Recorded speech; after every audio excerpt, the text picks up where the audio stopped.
Yeah, here's me and Guy at the night. You see, it looks like a nightclub, which kind of looks like I just met Guy Fieri at a nightclub. And then he put a shirt on my head for some reason. So and pointed at happy. me. He's so happy, man. And it was genuine, too. He wasn't putting on any airs. I was bigger at the time, too. I was a big kid. All right, so this is a story about how I crashed Guy Fieri's 18-year-old son's birthday party. I know what you're asking. How could that have possibly happened, and why have you not talked about it every day of your life? Because that sounds like the coolest thing that's ever happened to you.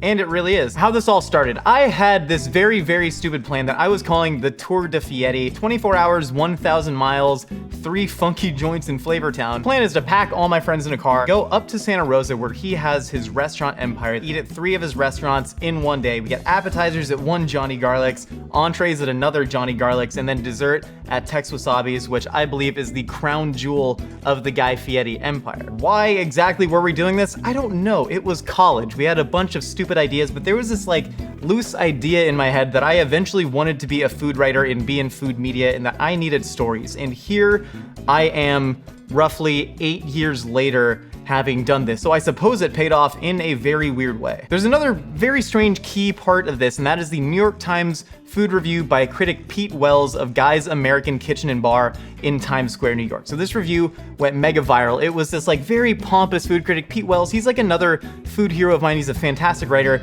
but he absolutely eviscerated. Not only did he eviscerate it, he danced on the grave of this restaurant. All right, now I want to weed? I want to read you some quotes. Ooh, ooh. That stays in the edit. Oh, that felt so gross doing that. Guy Fieri, have you eaten at your new restaurant in Times Square? Have you pulled up one of the 500 seats at Guy's American Kitchen and Bar and ordered a meal? Did you eat the food? Did it live up to your expectations? Did panic grip your soul as you stared into the whirling hypno wheel of the menu, where adjectives and nouns spin in a crazy vortex? When you saw the burger described as Guy's Pat LaFrida custom blend, all natural Creekstone Black Farm Angus beef patty, L-top, lettuce, tomato, onion plus pickle, SMC, super melty cheese, and a slathering of donkey sauce on garlic buttered brioche, did your mind touch the void for a minute? Now keep in mind, this is New York Times critic Pete Wells. He's not supposed to be writing about Guy Fieri. You're not supposed to pick on a TV chef who all Guy Fieri does is travel around the country eating things he loves, promoting small businesses, and absolutely saves them. Anyways, here's this incredibly pompous review, and I was like, look, I gotta visit Guy Fieri's restaurants. I need to make this pilgrimage myself, and I need to see if it is actually as bad as this dude says it is, or is he just eating there in the wrong context? Because for me, the right context to visit a Guy Fieri restaurant is the vibe that he puts out on his show. You're on a road trip with your buddies. You may have had a few adult beverages, and you're out there down to get slathered in donkey sauce and drink some large blue drinks in a fishbowl, have a good time, and be open-minded about it, which is exactly what we did. So I gathered my friends together and we started the Tour de Fieri. This is about 5 p.m. The goal was just to get appetizers at this one restaurant, then we'd move on to entrees. Then we noticed the menu is somewhat like how Pete Wells described. It is a whirling hypno wheel, but however, if you're someone who enjoys the Cheesecake Factory as I do, you go to these restaurants and they are there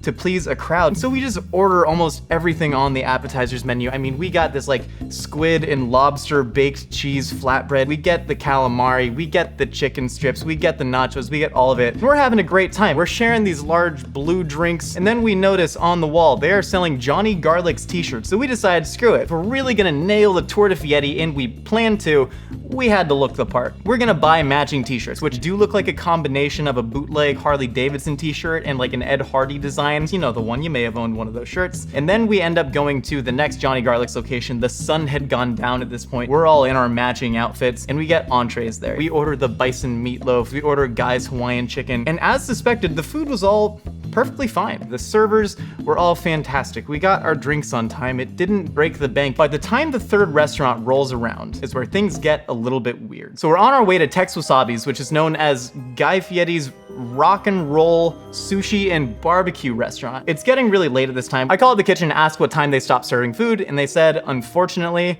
Tex Wasabi's is closed tonight due to a private event.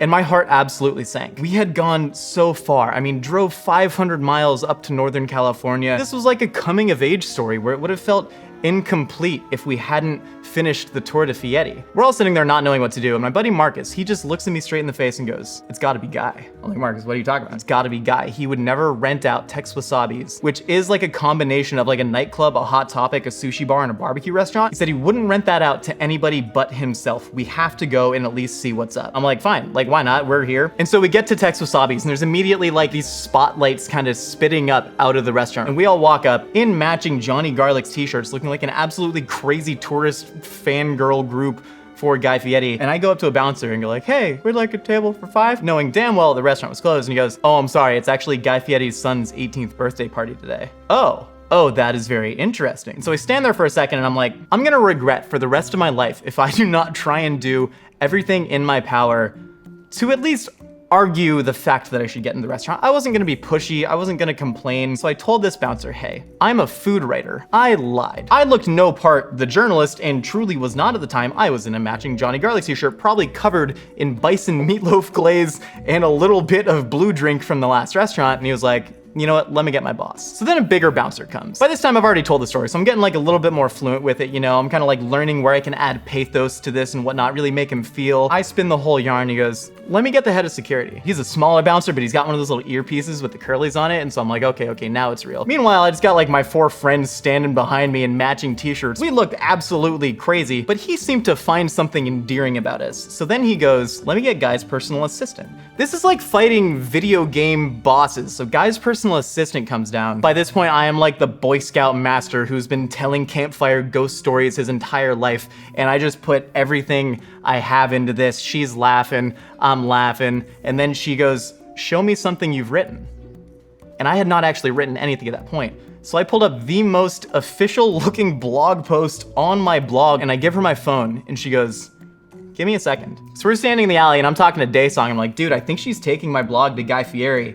And a woman passes me and she goes, "Guy who?" And I immediately kind of recognized her. I was like, "I feel like I've seen you." And I just go, "Fieri." And she just goes, "That's right." And I was like, oh my God, that was Guy Fieri's wife. We are suddenly 1 degree of separation from Guy Fieri himself. And then suddenly we turn, and there's sort of a tunnel leading into the restaurant. We're in the back alley, and we see this towering figure walk around the corner. And this person, if I had an estimate, I would say was 6'5", 260 pounds of pure muscle. They look like an absolute linebacker. But then I look to the top of their head and I see some spikes sticking up. Holy crap, that's Guy Fieri. And he is coming on an absolute warpath. I cannot describe how thick this man is. Guy Fieri is 6 feet tall of pure fullback strength. He goes, "Hey!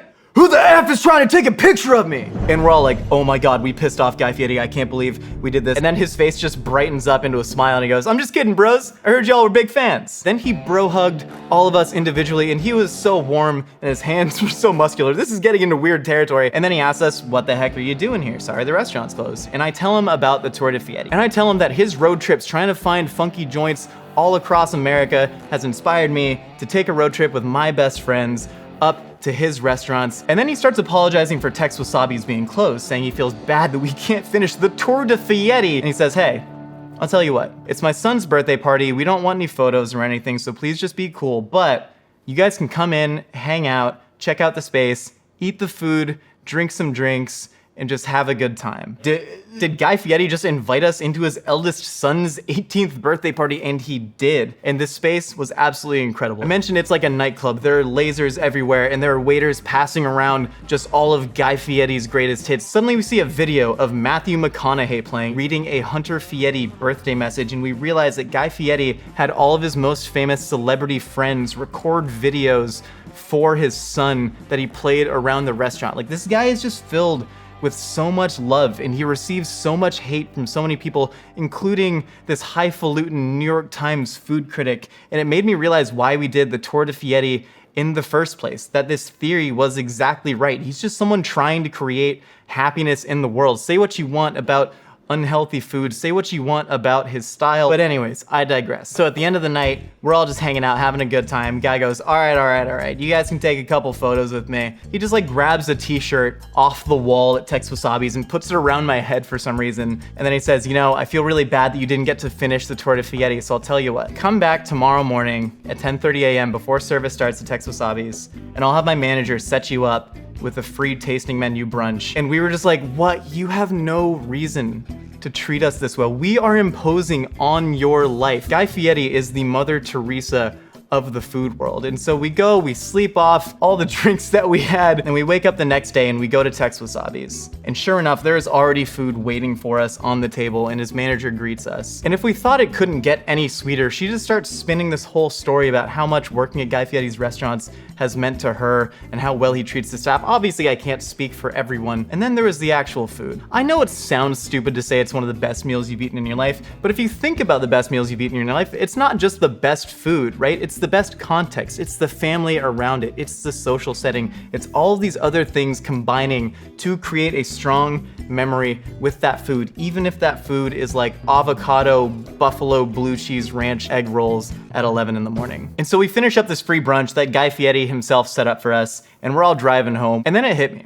People always say never meet your heroes because they'll never live up to your expectations. And I met mine, and he exceeded my expectations in absolutely every way imaginable. And that night really did inform everything that I've done in my life since then, which sounds very dramatic. Again, I told you I was trying to be a writer, and I felt like I was at a crossroads. Do I try and be the Pete Wells, someone who can spin a critique and absolutely eviscerate someone with incredible prose, or do I be the Guy Fieri, someone who worked in silence for so long until he finally got a shot on the next Food Network star and then became this international sensation who only treats people with kindness? And it was then that I learned critiquing will never be as important as building. So anytime I get sucked into these holes where I just find myself getting absolutely negative, I always have this little Guy Fieri on my shoulder kind of pulling me back and just saying, do everything with kindness. And I've really never had the opportunity to thank Guy for frankly changing my life at a point where I didn't know what direction to choose. So this is my official thank you to Guy Fieri. You have meant so much to me, and I hope one day, if I am anywhere close to as successful as you, that a group of strange teenagers will show up to my own son's birthday party and I can treat them with half the amount of kindness and respect and empathy that you showed me that day. So Guy, from the bottom of my heart, thank you. And thank you for letting me share this story with you in the Mythical Kitchen. We got new episodes out every week, and new episodes of our podcast, A Hot Dog is a Sandwich, every Wednesday, wherever you get your podcasts. Hit us up on Instagram at Mythical Kitchen with pictures of your mythical dishes. I'll see y'all next time. You can cook up your own feast while wearing the Mythical Kitchen apron, available now at mythical.com.